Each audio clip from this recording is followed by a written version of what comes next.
नाज़रीन आदाब, 30 अगस्त 2023 मुताबिक 12 सफ़र के अवधनामा वॉइस एडिशन में आपका खैर मकदम है। मैं हूं मुसी रज़ा और आप समाअत फरमाने जा रहे हैं अवधनामा में शाये अहम खबरों के खास हिस्से। चीन ने हाल ही में अपने मुल्क का एक नया नक्शा जारी किया है, जिसमें इसने हिंदुस्तान के कुछ इलाकों पर दावा किया है। चीन की साजिश पर हिंदुस्तानी वजीर खारजा डॉक्टर एस जयशंकर ने शदीद रद्द अमल का इजहार किया। उन्होंने कहा कि बेतुके दावे करने से दूसरों का इलाका आपका नहीं हो जाता। हमारी हुकूमत इस बारे में बहुत वाज़ेह है कि हमें अपने इलाके में क्या करना है। काबिल जिक्र है कि हिंदुस्तान ने चीन के जरिए जारी किए गए स्टैंडर्ड मैप को खारिज कर दिया है। इसमें चीन 1962 के जंग के दौरान कब्जे वाले अरुणाचल प्रदेश को जनूबी तिब्बत कहता है। वही अक्साई चीन पर भी अपनी मिल्कियत का दावा करता है। चीन के नए नक्शे में कुछ दीगर मुतनाज़िया इलाकों को भी शामिल किया गया है, जिनमें ताइवान और जनूबी चीन सागर के बड़े हिस्से शामिल हैं।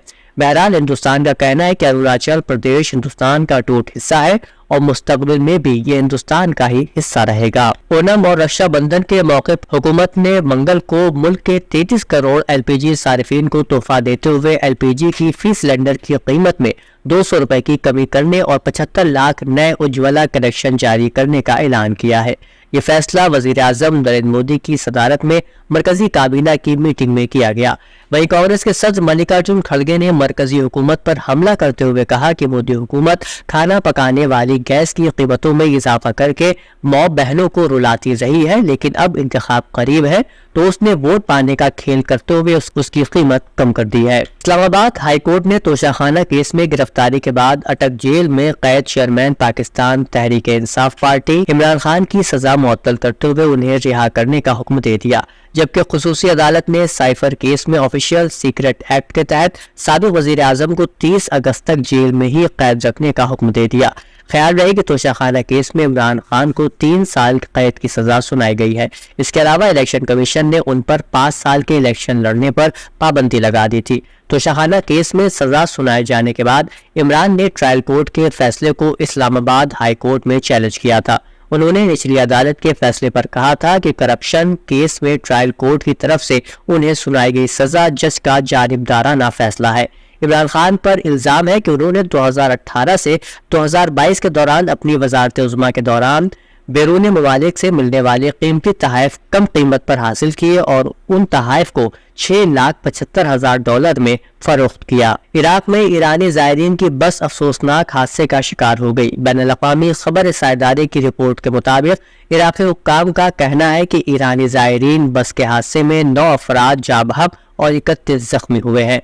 हुक्काम के मुताबिक जख्मियों में ख्वातीन और बच्चे भी शामिल हैं, जबकि 8 जख्मियों की हालत इंतहाई तशवीशनाक बताई जा रही है, जिन्हें अस्पताल के इंतहाई निगहदाश्त वार्ड में मुंतकिल कर दिया गया है। उत्तर प्रदेश के मथुरा में शाही ईदगाह मस्जिद और कृष्ण जन्मभूमि के करीब तजावुज़ात हटाने की मुहिम पर कोई पाबंदी नहीं होगी। दरख्वास्त गुजार को सुप्रीम कोर्ट से रिलीफ नहीं मिला। सुप्रीम कोर्ट ने इंसदाद तजावुज़ात मुहिम पर पाबंदी लगाने से इनकार कर दिया।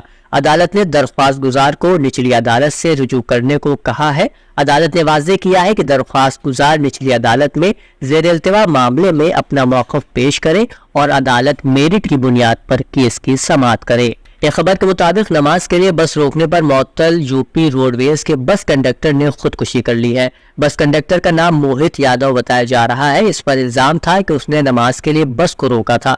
मालूमात होने पर यूपी रोडवेज इंतजामिया ने उसको बस रोकने पर मुअत्तल कर दिया था। मामला घेरूर थाना इलाके के कोसामा रेलवे फाटक के करीब का है। पुलिस ने तहकीकात शुरू कर दी है और लाश को तहवील में लेकर पोस्टमार्टम के लिए भेज दिया है। जम्मू कश्मीर से मुतालिक दफा 370 को माजूर किए जाने के खिलाफ मुख्तलिफ अर्जियों पर सुप्रीम कोर्ट में मंगल यानी 29 अगस्त को भी समाअत जारी रही।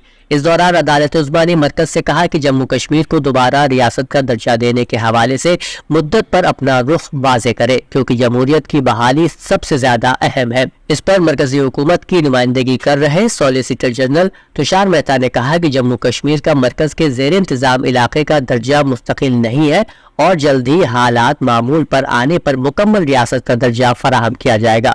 मेहता ने मजीद कहा कि लद्दाख का मरकज के ज़ेर इंतजाम इलाके का दर्जा कुछ वक्त तक बरकरार रहेगा। मरकज इस मामले पर जुमेरात यानी 31 अगस्त को तफसीली बयान देगा। وزیر اعلیٰ یوگی آدتیہ ناتھ نے فکی کی نیشنل ایگزیکٹو میٹنگ کے افتتاحی پروگرام کو خطاب کرتے ہوئے کہا کہ سال 2017 سے پہلے ریاست کے نوجوانوں، شہریوں اور کاروباریوں کے سامنے شناخت کا بحران تھا۔ وزیر اعظم نریندر مودی کی رہنمائی میں اتر پردیش ایک بیمار ریاست سے نکل کر ترقی یافتہ ریاست بننے کی طرف گامزن ہے۔ بہت جلد ریاست ملک کی دوسری بڑی معیشت کے طور پر سب کے سامنے ہوگی۔ اگلے 5 سال ہم سب کے لیے بہت اہم ہے۔ اودھ نامہ کے جہاں نما صفحے کے مطابق امریکی سیکریٹری تجارت جینا ریمنڈو نے چینی وزیر تجارت وانگ وینٹاؤ کے ساتھ انٹیل اور مائکرون سمیت امریکی کاروباروں پر پابندیوں کے بارے میں خدشات پر تبادلہ خیال کیا۔ دونوں ممالک نے export control enforcement information dialogue شروع کرنے پر بھی اتفاق کیا۔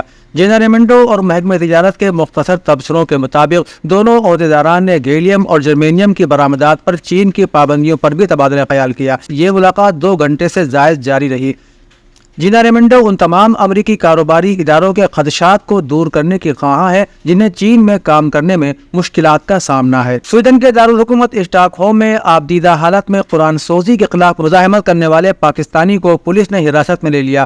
پاکستانی شہری ملک شہزاد نے عراقی الاصل سلمان مومکا کی طرف سے پاکستانی سفارت خانے کے سامنے قرآن سوزی کے خلاف رد عمل ظاہر کیا۔ شہزاد نے سیکورٹی بیلٹ کے پیچھے سے بآواز بلند کہا کہ برائے مہربانی قرآن سوزی سے باز آ جاؤ۔ سویڈن میں پاکستان کا سفارت خانہ میرے لیے میرے گھر کی حیثیت رکھتا ہے، تم میرے گھر کے سامنے یہ حرکت کیوں کر رہے ہو؟ قرآن سوزی میں مداخلت پر پولیس نے ملک شہزاد کو جائے وقوع سے دور ہٹا کر کچھ دیر کے لیے حراست میں لے لیا۔ اسرائیل کے وزیر خزانہ نے کہا ہے کہ امریکہ خود منافق ہے، وہ اسرائیل کو اخلاق اور انسانی حقوق کا درس نہیں دے سکتا۔ ترک میڈیا کے مطابق انتہائی دائیں بازو کے حامی وزیر خزانہ نے اسرائیل ریڈیو پر فلسطینیوں کی حق تلفیوں کے موضوع پر واشنگٹن انتظامیہ کی اسرائیل حکومت پر تنقیدوں کا جائزہ لیا۔ انہوں نے امریکہ انتظامیہ کی طرف سے اسرائیل کے وزیر برائے قومی سلامتی ابن گوجر کے فلسطینیوں کے بارے میں نسل پرستانہ بیان کی مذمت پر سخت الفاظ میں رد عمل کا اظہار کیا۔ انہوں نے کہا کہ میں اس طرف نہیں جانا چاہتا کہ امریکہ نے افغانستان اور عراق میں کیا کچھ کیا، لیکن یہ ضرور کہوں گا کہ وہ ہمیں اخلاق اور انسانی حقوق کا درس نہیں دے سکتے۔ لبنان کے سیکریٹری جنرل سید حسن نصر اللہ نے تکفیری دہشت گردوں کے خلاف الجرود کے علاقے میں فتح کی سالگرہ کی مناسبت سے اپنے خطاب میں کہا کہ تکفیروں کا ہدف الجرود کے علاقے پر قبضہ اور اسے داعش کی خلافت کے نقشے میں شامل کرنا تھا۔ سید حسن نصر اللہ نے مزید کہا کہ امریکہ نے لبنانی فوج کو دھمکی دی تھی کہ اگر اس نے الجرود میں مسلح دہشت گردوں پر حملہ کیا تو امریکہ ان کی فوجی مدد روک لے گا۔